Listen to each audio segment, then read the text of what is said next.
Dad, perfect events. My FBI son called at midnight. Check your pills. Tonight. My son Victor called at midnight. Dad, listen carefully. Check your medication bottles right now. Don't let Roger know you're awake. Whatever you do, don't tell him I called. Victor, you're scaring me. Just do it, Dad. Trust me. The line went dead. My name is Harold Williams. I'm 58 years old, retired police chief from Denver. Spent 35 years working the streets, thinking the worst dangers came from the criminals we chased. Turns out the real threat was sitting at my own dinner table. I grabbed my pill bottles from the nightstand. Same medications I'd been taking for years. Blood pressure, cholesterol, nothing fancy. But when I held them up to the light, something looked wrong. The pills were different, slightly larger, different shade of white. Someone had been tampering with my medication. Let me tell you about my family. My daughter, Linda, 42, works as a nurse practitioner. Smart girl, always was. After her mother died, 3 years ago, she met Roger Mitchell, real smooth talker, claimed he was a financial advisor. When they got married last year, I was happy for her. Man wants his daughter to find someone who will take care of her. Roger moved into my house about 6 months ago. Said it made financial sense, helped me with bills, keep me company. I should have trusted my cop instincts. Something about him never felt right. Too eager to help, too interested in my finances, too quick to answer my phone when friends called. My son Victor, 44, works for the FBI in their financial crimes division. He tried visiting more often after Roger moved in, but Roger always had excuses. Your dad's tired, needs his rest, doctor says too much, excitement isn't good for someone his age.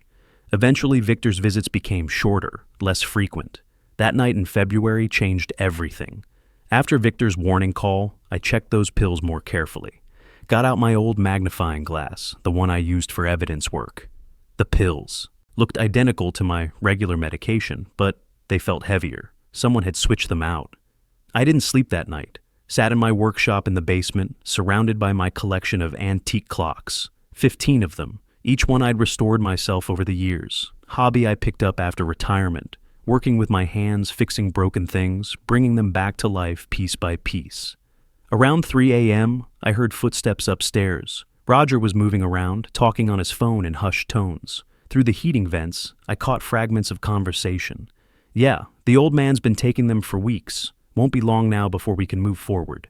The next morning, Roger was all smiles at breakfast. How'd you sleep, Harold? You look tired. Maybe we should schedule that doctor's appointment I mentioned. Dr. Stanley Cooper, he specializes in geriatric care. Very experienced with memory issues. Memory issues. That's when it clicked. They weren't just drugging me, they were building a case. That I was losing my mind. I played along, acted confused about simple things, forgot conversations we'd had, asked the same questions twice. Roger ate it up, kept making notes on his phone, probably documenting my decline for their plan. But I was documenting too. Started carrying a small notebook, writing down every suspicious conversation, every lie, every manipulation, old habits from police work. Always build your case before you move. A week later, Roger suggested we consolidate my bank accounts, make things simpler, easier to manage. He'd handle all the paperwork, just needed me to sign a few documents, power of attorney stuff, all perfectly normal for someone my age. I pretended to consider it, told him I needed time to think. That night, I called Victor from a payphone downtown. Couldn't risk using my home phone anymore. Dad, I've been investigating Roger for months. He's part of an elder fraud network. They target retired law enforcement, people with good pensions and savings. His real name isn't even Roger Mitchell. Who is he? Barry Novak, disbarred lawyer from Chicago. Has a history of this exact scam. Finds wealthy elderly targets, usually through dating their daughters or nieces. Gets access to the home, starts medication tampering, builds an incompetency case, then takes guardianship. And Linda? Victor was quiet. Dad, she knows. We have recordings of them planning it together. She's using her medical knowledge to help make the incompetency claim that looked legitimate. That hit harder than finding out about the pills. My own daughter, the girl I'd taught to ride a bike, walk down the aisle, held when her mother died. She was helping them steal everything I'd worked for. But I'm a cop. Been one for 35 years. You don't survive that long on the streets by giving up when things get tough. You adapt, you plan, you execute, and you never ever let the bad guys win. The next few weeks I became a different man, not the confused old-timer they thought they were manipulating. I was back to being a cop, building a case, gathering evidence. First thing I did was get those pills tested. Had a buddy from the lab run them through analysis. Results came back exactly what I expected. My regular blood pressure medication had been mixed with heavy-duty sedatives, enough to keep me groggy and confused, but not enough to kill me. They needed me alive, but incompetent. I started keeping 2 sets of pills. The doctored ones Roger was giving me, which I'd pretend to take but actually flush down the toilet. And the real ones I got from the pharmacy myself, driving there when Roger and Linda were at work. Within a week, my head was clear for the first time in months. That's when I really started seeing what they'd been doing to me. Roger had been gradually taking control of everything. My mail, my phone calls, my doctor appointments. He'd moved his office into my study, said it was more convenient for managing my affairs. What he was really doing was positioning himself to intercept anything that might expose their scheme. I found documents in his desk one night while they were out. Financial powers of attorney ready for my signature. Medical directives giving Linda authority over my healthcare decisions. Even a draft will that left everything to them, claiming I'd become too confused to manage my own estate. The scariest part was how methodical they were. Every conversation with friends or neighbors, Roger would follow up with calls explaining that I was having memory issues, getting confused, maybe not safe living alone anymore. He was building a public record of my supposed decline, but 2 could play that game. I installed a small camera inside my favorite antique clock, the one sitting on the living room mantle. Amazing what you can buy online these days. High definition, motion activated, records everything to a memory card. Roger and Linda spent so much time in that room planning their next moves. Never suspecting the 1920s mantle clock was documenting every word. That camera captured gold. Roger meeting with 2 other men in my living room while I was supposedly napping upstairs. They discussed timelines, how long before they could file guardianship papers, which doctor they had bribed to sign off on my mental evaluation. The men were part of Roger's network. They'd done this before, multiple times, had a whole system worked out. Target elderly people with significant assets, usually through family connections, drug them gradually, isolate them from support systems, build medical evidence of incompetence, then take legal guardianship and liquidate everything. Linda was there too, participating actively in the planning, talking about which medications would cause the most confusion without being obviously harmful, how they'd gradually increase dosages until I was completely dependent on them for daily care. She even suggested they move me to a nursing facility once they had guardianship, somewhere I'd be isolated and controlled. The worst part was listening to them laugh about it, called me the old fool, said I was too trusting, too stupid to see what was happening right under my nose. Linda said I'd been asking for it, living alone in such a big house with all that money just sitting there doing nothing. That's when I realized my daughter wasn't just being manipulated. She was a willing participant, maybe even the one who'd given Roger the idea in the first place. I also started tracking their financial activities more carefully. Roger had been slowly transferring money from my accounts to various shell companies he controlled. Started small, maybe $500 here and there, then gradually larger amounts. By the time I caught on, they'd stolen over $85,000 from my savings and retirement accounts. But money wasn't their endgame. They wanted everything. The house, my pension, my life insurance, even my classic car collection in the garage. Once they had guardianship, they could liquidate it all, move me into state care, and disappear with everything I'd worked 35 years to build. I needed help, but I had to be careful about who to trust. Victor couldn't officially assist because of family conflict rules in the FBI, but he could give me guidance, point me toward resources, help me understand what evidence I'd need to stop them. That's when I contacted my old partner, Gary Martinez. We'd worked together for 15 years before I made chief, trusted each other with our lives more times than I could count. Gary had retired the same year I did, now ran a private security company. If anyone would believe my story and help me fight back, it was him. Gary came over on a Saturday afternoon when Roger and Linda were out shopping. I showed him everything: the doctored pills, the financial records, the hidden cameras, the recordings of their planning sessions. Gary listened to it all, his cop instincts kicking in just like mine had. This is serious elder abuse, Harold. Federal charges territory. But we need more evidence, something that shows intent and premeditation beyond any doubt. And we need to catch them in the act of actually filing false documents. Gary helped me install additional surveillance equipment throughout the house, cameras in the study where Roger worked, audio recording devices in the kitchen where they often discussed their plans, even a GPS tracker on Roger's car so we could monitor his movements. The breakthrough came 2 weeks later. Roger received a call from someone he called Doc Cooper, obviously the corrupt doctor, who was supposed to evaluate my mental capacity.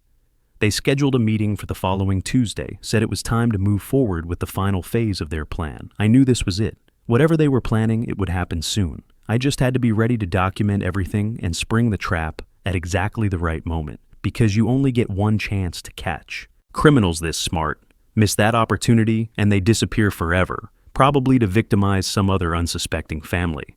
The clock was ticking, literally and figuratively, but I was ready. Tuesday morning arrived like a loaded gun. Roger was nervous, pacing around the kitchen, checking his phone every few minutes. Linda kept asking if everything was ready, if they had all the paperwork prepared. I played my part perfectly, acting confused and disoriented, asking the same questions repeatedly. Dr. Stanley Cooper arrived at 2 p.m. sharp. Tall, thin man in his 60s with a kind of smile that didn't reach his eyes. He carried an official-looking medical bag and a clipboard full of forms. Roger greeted him like an old friend, which told me everything I needed to know about their relationship. "Hello, Mr. Williams," Dr. Cooper said, sitting down across from me in the living room. "Your family is concerned about some memory issues you've been having. I'm here to do a simple evaluation, just to make sure you're getting the care you need." The evaluation was a joke. Questions designed to make me look incompetent. Situations set up to demonstrate confusion. What year is it? Who's the president? Can you count backwards from 100 by sevens? I gave wrong answers deliberately, acted frustrated and disoriented, played the role they wanted me to play. Meanwhile, my hidden cameras were recording everything. Dr. Cooper's leading questions, Roger's coaching from the sidelines, Linda's medical terminology thrown in to make it all sound legitimate. They thought they were documenting my incompetence. Actually, they were documenting their own fraud.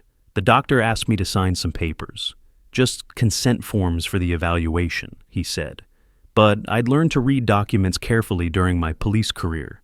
These weren't consent forms. They were preliminary committal papers, legal documents that would start the guardianship process immediately. I'm too confused to sign anything. "Right now," I said, pushing the papers away. "Maybe later, when my head's clearer." Dr. Cooper exchanged glances with Roger. "We really should get these signed today, Mr. Williams. It's for your own protection." That's when I knew Victor's intelligence was accurate. They were moving fast, trying to get legal control before I could figure out what was happening. But I was already 10 steps ahead of them. After Dr. Cooper left, Roger and Linda had a celebration dinner. Champagne, expensive steaks, talking about their plans for the house, which renovations they'd make before putting it on the market. They thought they'd won. I excused myself early, said I was tired and confused. Went down to my workshop and made a final recording for the evidence file. "My name is Harold Williams. I'm 58 years old, retired Denver police chief. I am of sound mind and body.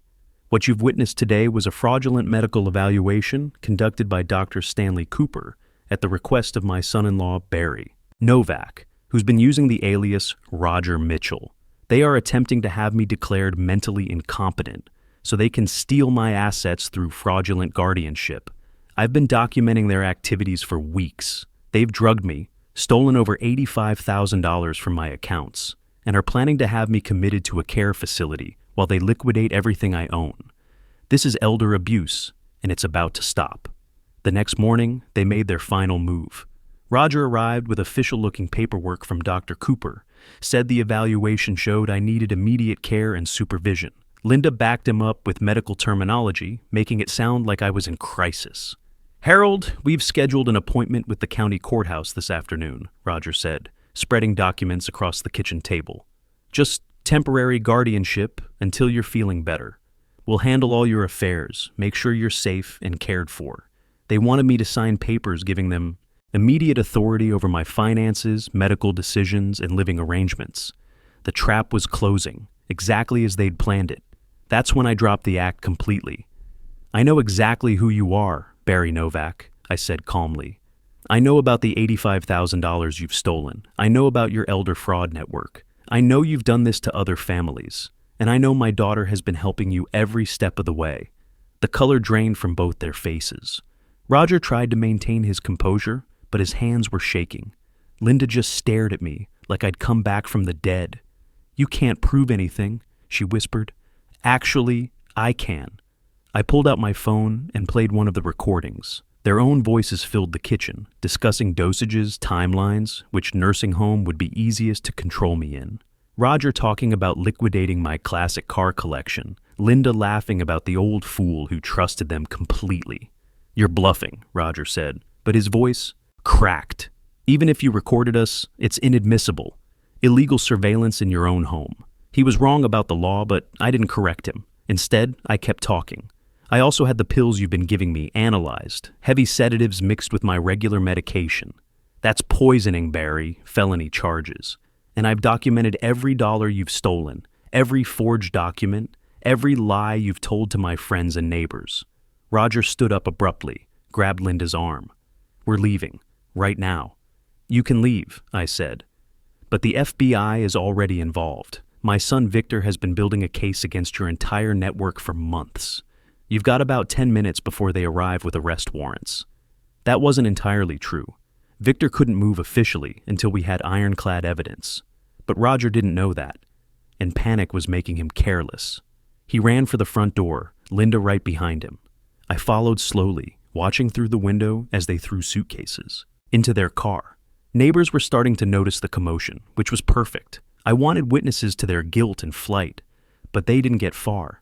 Gary Martinez was waiting at the end of the driveway with 2 other retired cops from our precinct. Citizens arrest, he called out as Roger's car screeched to a halt. Elder abuse, theft, fraud. You're not going anywhere until the real police arrive. I'd called 911 while they were upstairs packing. Denver PD was already en route, along with Adult Protective Services and a detective from the Financial Crimes Unit. Everything was about to become very official, very quickly. The police arrived within minutes. 3 squad cars, lights flashing, neighbors gathering on their porches to watch the drama unfold. Detective Sarah Morrison from Financial Crimes took charge of the scene, separating Roger and Linda for individual questioning, while crime scene techs began collecting evidence from my house.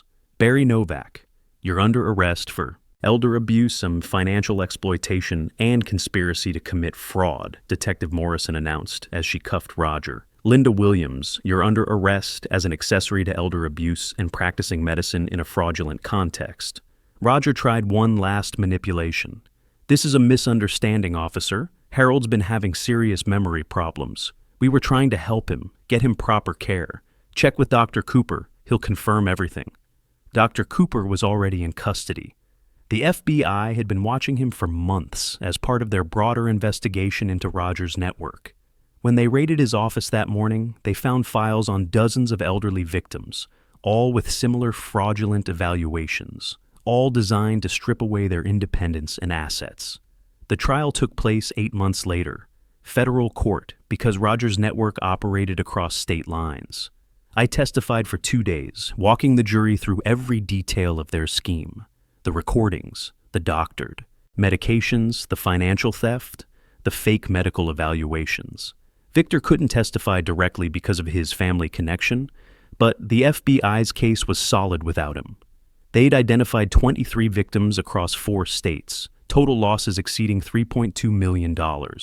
Roger wasn't just a common criminal. He was the mastermind of an organized elder abuse operation. The hardest part was watching Linda on the witness stand. She tried to claim she'd been manipulated, that Roger had convinced her I was actually declining, that she thought she was helping me.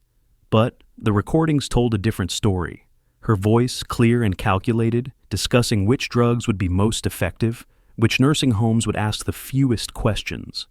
When the prosecutor played the recording of her laughing about me being a trusting old fool, I saw several jury members visibly recoil. You can claim manipulation all you want, but laughter reveals true character. The sentences came down in November. Roger got 12 years. Federal prison with no possibility of parole until he served at least 10. Linda received 4 years, lost her nursing license permanently, and was ordered to pay full restitution for her share of the stolen money. Dr. Cooper got 8 years and lost his medical license. The 2 other network members they caught received similar sentences. The FBI estimated they'd prevented at least 15 additional families from being victimized by breaking up the operation. During my victim impact statement, I looked directly at both of them. Roger, you targeted me because you thought a retired cop would have money, but be too old and trusting to fight back. You were half right. I do have money because I worked for it, but you were completely wrong about the rest. Then I turned to Linda. You were my daughter. I loved you, protected you, gave you every opportunity to build an honest life. You threw that away for money that wasn't yours. I hope prison teaches you what integrity actually costs, Linda cried during my statement, but I was done feeling sorry for her. Tears don't undo fraud. Remorse doesn't restore trust. Actions have consequences, and she'd earned every day of her sentence. The house felt different after they were gone, quiet in a way it hadn't been since Roger first moved in. I had Gary Martinez change all the locks, upgrade the security system, sweep for any remaining surveillance equipment they might have planted. I kept working on my clocks, found it therapeutic. Each broken timepiece was a puzzle to solve, damaged mechanisms that could be restored with patience and skill. Some things could be fixed, others just needed to be discarded and replaced with better components. 6 months after the trial, I received a letter from Linda, written from federal prison, 3 pages of apologies and explanations. Said she'd been attending counseling, learning about manipulation and financial abuse, understanding how she'd been led astray. I read the first paragraph, then threw the letter away without finishing it.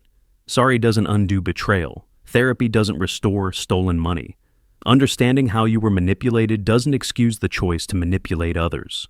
Victor visits more often now, brings his kids around on weekends. They like watching me work on the clocks, ask questions about gears and springs and balance wheels.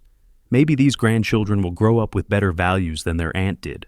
The FBI used our case to create training materials for other departments. How to recognize elder abuse, what evidence to collect, how to support elderly victims who fight back. Detective Morrison said our recordings were some of the clearest documentation of elder fraud she'd ever seen. I still live in the same house, still get up every morning and work on broken clocks. But I'm more careful now about who I trust, who I allow into my home and my life. Being a cop for 35 years taught me that most people are good. Being betrayed by my own family taught me that blood doesn't guarantee loyalty. Last month, I got a call from a 73-year-old veteran in Phoenix whose nephew was trying to pull the same scam. He'd heard about our case, wanted advice on gathering evidence and protecting himself. I spent 2 hours walking him through everything we'd learned, helping him set up his own investigation. That's what I'm most proud of. Not the revenge, not seeing them in handcuffs, though that was satisfying. It's knowing that other families won't go through what I did, that other elderly people will recognize the warning signs and fight back before it's too late. I'm 58 years old. Could live another 30 years, maybe more. I'll spend that time doing what I've always done, fixing broken things, catching criminals, and protecting people who can't protect themselves. The clocks in my workshop keep perfect time now, their mechanisms restored and balanced.